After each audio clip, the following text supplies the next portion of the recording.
Senator Abaribe should be in prison for standing surety for Nnamdi Kanu, yet still spews rubbish. Buhari's aide. Welcome to the news, and thank you for tuning in to listen. Femi Adesina, presidential spokesman, says Senate Minority Leader Enyenaya Abaribe should be in prison for standing as surety for the leader of the indigenous people of Biafra, IPOB, Nnamdi Kanu, in court. Adesina, in a Facebook post on Thursday, accused Kanu of planning to wreak havoc on Nigerian sovereignty and the corporate existence of a country. Though the presidential aide did not mention the senator's name, he said some people incite violence through words to actions, thus exacerbating the security challenges we have. You wonder where they are from and why they will further stoke a bonfire with incendiary materials. There is one funny senator who talks about the mismanagement of our diversity as a country, yet he daily uses foul language against those in leadership. He stood surety for someone bent on dismemberment of a country, and when that one vanished, and he should have been cooling his feet in prison, the senator still spews rubbish. Chief mismanager of our adversity. And the president had words for him and his ilk, who exists round the country. Abaribe had at different times asked President Muhammadu Buhari to resign over the spate of insecurity in the country. He also stood surety for Nnamdi Kanu before the IPOB fled the country. Adesina added, series of reactions have typically attended the October 1st broadcast by President Muhammadu Buhari to mark the 61st anniversary of our Independence Day.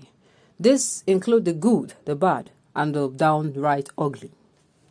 That is democracy in action and its propensity and predilections for freedom of speech. My motive in this piece is to consider parts of a broadcast that look into our very essence, our raison d'etre as a country, and how the ties that bind can be further straightened.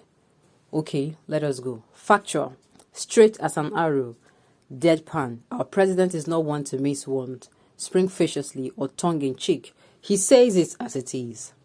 We have indeed passed through the most challenging times in the past 18 months, security-wise, economically, sociopolitically, and in many other ways. Life has descended into the Hobbesian state of nature, nasty, brutish, and short. But God will have mercy on whom he will have mercy on. We are still here, standing, hoping, trusting. Better days will come, and are indeed coming. Challenges are meant to be surmounted, accepting that they are real as the first practical step to combating them. The Buhari's administration is not glossing over our issues, but is rather facing them squarely, and that is why we believe some governments lie to their people. No, not the Buhari government. God bless our troops. From the air, the land, the waters, they are defending us, routing out the evil and the wicked. They pay heavy prices, even the ultimate sacrifice, but they keep at it. Nigeria must be free and must be at peace. By force, we appreciate it. We are winning all the wars. We are not looking back. With the banners before us, we are sure of victory. I say it again, God bless our troops. Amen. Believe this president when he tells you that in line with Section 14(2)(b) of the 1999 Constitution, as amended, the security and welfare of Nigerians continue to be the prime focus on which programs and projects of our government revolve. When Muhammad Buhari tells you something, you can take it to the bank. Believe. How very true. The royal-class utterances come even from the pulpits, from apostles, pastors, and bishops, from the mosques, from sheikhs and malams, from the newspapers, radio, television, internet, everywhere, from the old, the young, male, female. They just say incautious, thoughtless, impudent things that swell up and lead to violence, sorrow, tears, and blood. Yes, a government must work for harmony, amity, and concord in the land. But when these characters will not relent in being opposite people, what should be done? The president addresses says in the broadcast, our hope is not a fight for peace. We can always settle our grievances without spilling any blood. We shall continue to work on dialogue-based solution to address legitimate grievances, but we remain steady to take decisive actions against secessionist agitators and their sponsors who threaten our national unity. True, government must have biceps. It must be strong and show strength. Otherwise, it will be taken for a ride and soon will become a king sitting on an empty throne. We must embrace peace and dialogue in whatever our grievances. all of us do have these things that rile, vex, and outrage us. You have, I have. Is there nothing then to upset the apple cart? No. Blessed be the ties that bind us, and those ties should remain resolute, unwavering. Nigeria is for all of us, and its ultimate success can only be achieved if we all come together with a common goal of having peace and prosperity for our nation. Other weighty matters that the president touched and include the fact that Nigeria does not start and end with the federal government. This country is a great collective where government at all arms and levels, as well as the private sector, and more importantly, individuals have a role to play. He stressed that security is a bottom to top undertaking in which we must all join hands together. That is why it is amusing to see people deliberately light fire at their communities, wards, local council, state, and then call on Buhari to come and put out the fire. It does not work that way. Security is a bottom to top undertaking, and unity is a collective resolve. I totally agree with the last paragraph of this news article. Of this speech. I totally agree. Security is a bottom to top undertaking.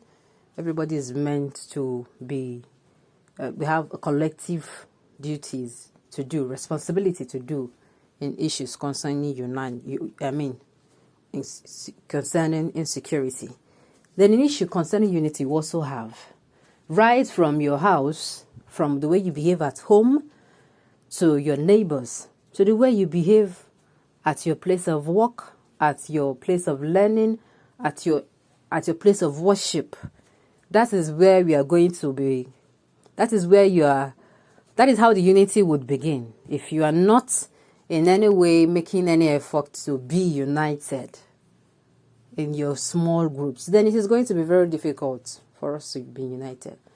But the thing is, in as much as we are looking for a way to be united, there is something that should not be taken away. The issue of being equal. If I want to unite with you and you are always telling me, just like an elder brother will always say, yes, okay, this family is united, but yet one or two or three members of that family will keep showing that they are superior. They want to take others, or they will look at others as lesser than them. Let me put it that way. As lesser than them. That kind of family, yes, they will come together and say they want to have unity in that family. But I'm telling you, it is going to be difficult to achieve it. Why? Because something will happen, and if an elder brother offends the younger one, it is going to be said, number one, this person is more powerful, and number two, is your senior. Meanwhile, I am supposed to say, oh, if this thing is done to me, please and please, this thing is not right. It's not sitting right with me. It should be done like this next time, please, so that everybody is going to be fine. And so I do not want it to repeat itself, so that next time, it won't be repeated. Before you know it, in that kind of a situation, some people might pick offense. The same thing is happening in our country. Okay, this thing is not sitting right with me, and the lecturers have been saying this. We want unity, but the electors have a part to play. Yet, the government also has a part to play. We cannot say we want unity, and whenever the electors speak, you do not attend to them.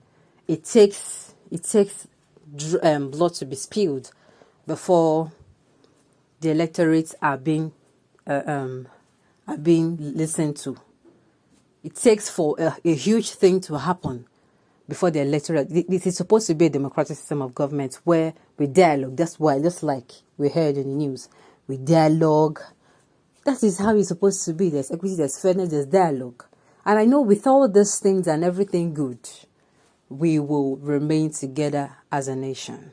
On this note, we have come to the end of the news. We say thank you so much for tuning in to listen till I come your way next time. Enjoy the rest of your day.